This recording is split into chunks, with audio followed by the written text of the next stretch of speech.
Hello students, आज हम 6 class में हिंदी फर्स्ट में चैप्टर 7 आपका पढ़ेंगे। श्रेय। श्रेय आपकी क्या है? एक कविता है, ठीक है ना।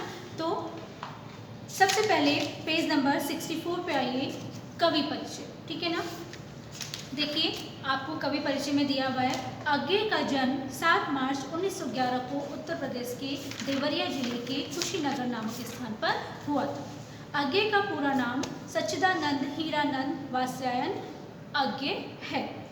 उन्हें अपनी कविता संग्रह आंगन के पार द्वार के लिए साहित्य अकादमी पुरस्कार की और कितनी नावों में कितनी बार के लिए ज्ञानपीठ पुरस्कार मिला, ठीक है ना।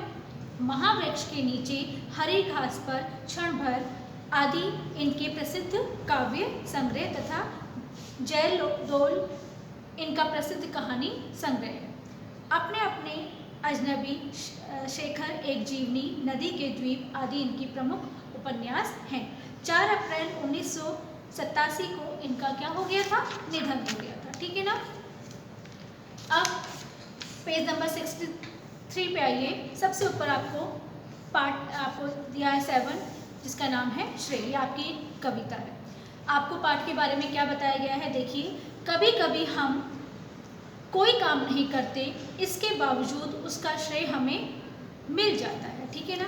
भले ही अन्य लोग सच न जानते हो, पर हमारा अंतर्मन तो इस सच्चाई को जानता है। जो हमारा मन है, जो हमारा हृदय है, वो क्या है? इस सच्चाई को जानता है कि ये कार्य हमने किया है या नहीं।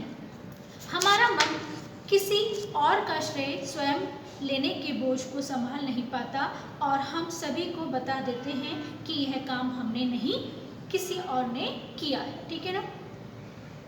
अच्छा व्यवहार सभी गुणों का सार है। किसने कहा है?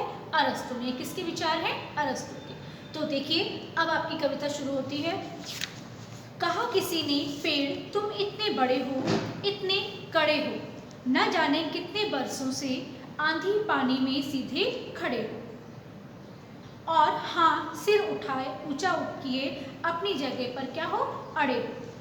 सूरज उदय होता है, चांद बढ़ता घटता है, ऋतुएं बदलती हैं, बिजली गिरती है, और तुम सब सहते हुए विनम्रता की हरियाली ओढ़े लौह स्तंभ की तरह खड़े हो, अपनी जगह पर अड़े हो। पेड़ कांप उठा, अनहोनी को भांप उठा, पत्तियां चुप न रह सकी, सरसर का शब्द गूंजा, नहीं नहीं झूठा श्रेय मुझे मत दो, मुझे मत दो, मैं तो बार बार झुका, गिरा, डालियां टूटी और मैं उखड़ा, सूखा ठूठ होकर कैसे उजड़ा। श्रेय देना हो तो दो मेरे पैरों तले की मिट्टी को, जिसने न जाने कैसे मेरी जड़ों को अपनी गोद में संभाल कर खड़ा रखा, ठीक है ना। देखो, सबसे फर्स्ट आपका जो पैराग्राफ है उसका से देखिए। कहा किसी ने, पेड़ तुम इतने बड़े हो। किसी ने क्या कहा? पेड़ से कहा कि पेड़ तुम इतने बड़े हो, इतने कड़े हो, कड़े यानी सख्त, ठीक है ना। और ना जाने कितने वर्षों से, कई वर्षों से तुम क्या हो? आंधी पानी को सहते हुए भी क्या हो? सीधे खड़े हो, ठीक है ना। और हाँ, सिर ऊंचा किए अपनी जगह पर क्या हो? अड़े हो। अड़े हो यानी एक ही स्थान पर तुम क्या हो? सिर ऊंचा किए हुए यानी बिना झुके हुए तुम यहाँ पर खड़े हो। सूरज उदय होता है, हर रोज क्या होता है? सूरज उदय होता है। चांद भी क्या है? बढ़ता और घटता रहता है, अपने आकार को बढ़ाता और घटाता रहता है। ऋतुएं भी बदलती हैं, कभी सर्दी आती है, कभी गर्मी आती है, कभी बरसात का मौसम आता है। बिजली गिरती है, बिजली भी क्या है? गिरती रहती है, ठीक है ना। बरसात के समय में बिजली भी गिरती है। और तुम सब सहते हुए, तुम इन सब चीज़ों को सहते हुए, कौन कह रहा है? व्यक्ति कह रहा है, लेखक कह रहा है, किससे? पेड़ से कह रहा है कि तुम इन सब चीज़ों को, ऋतुओं के जो बदलाव आ रहे हैं, उनमें जो सर्दी गर्मी बरसात आ रही है, उन सब को तुम सहते हुए भी क्या कर रहे हो? विनम्रता की हरियाली ओढ़े खड़े हो, यानी अपने को हरा भरा रखे हुए सबको क्या कर रहे हो? उत्साहित कर रहे हो, सबको छाया दे रहे हो, सबको अपने मीठे फल दे रहे हो, सबको ठंडी हवा दे रहे हो, ठीक है ना। लौह स्तंभ की तरह खड़े हो। लौह स्तंभ, लौह यानी लोहे का जो स्तंभ होता है, जो एक जो क्या होता है? आपका खंभा होता है, ठीक है, एक पिलर होता है, उसकी तरह तुम अपने स्थान पर क्या हो? अभी भी डटे हुए हो, एक स्थान पर ही खड़े हो। अपनी जगह पर अड़े हो, अपनी जगह पर अड़े हो अर्थात अपने स्थान पर यानी एक ही स्थान पर तुम खड़े हुए हो, यानी इतनी सारी चीज़ों को सहते हुए भी तुम बिना किसी अभाव के वहाँ पर खड़े हो। पेड़ कांप उठा, पेड़ क्या हुआ, इन सब बातों को सुनकर पेड़ क्या हो गया, कांप उठा। कांप उठा यानी भयभीत हो गया, ठीक है ना। अनहोनी को भाप उठा, वो किसी अनहोनी को यानी जो क्या है गलत कार्य जो हो रहा है यानी उसको वो क्या करने लगा, समझने लगा। उसके मन में ये विचार आने लगे कि यहाँ पर मेरी जो तारीफ हो रही है, जो बड़ाई हो रही है, जो मुझे श्रेय मिल रहा है वो गलत है, ठीक है ना। पत्तियां चुप न रह सकी, पेड़ की पत्तियां भी क्या है चुप नहीं रह पाई। सरसर का शब्द गूंज उठा, और क्या हुआ, जब पत्तियां हिली तो सरसराहट का जो आवाज है वो पूरे वातावरण में गूंज उठी।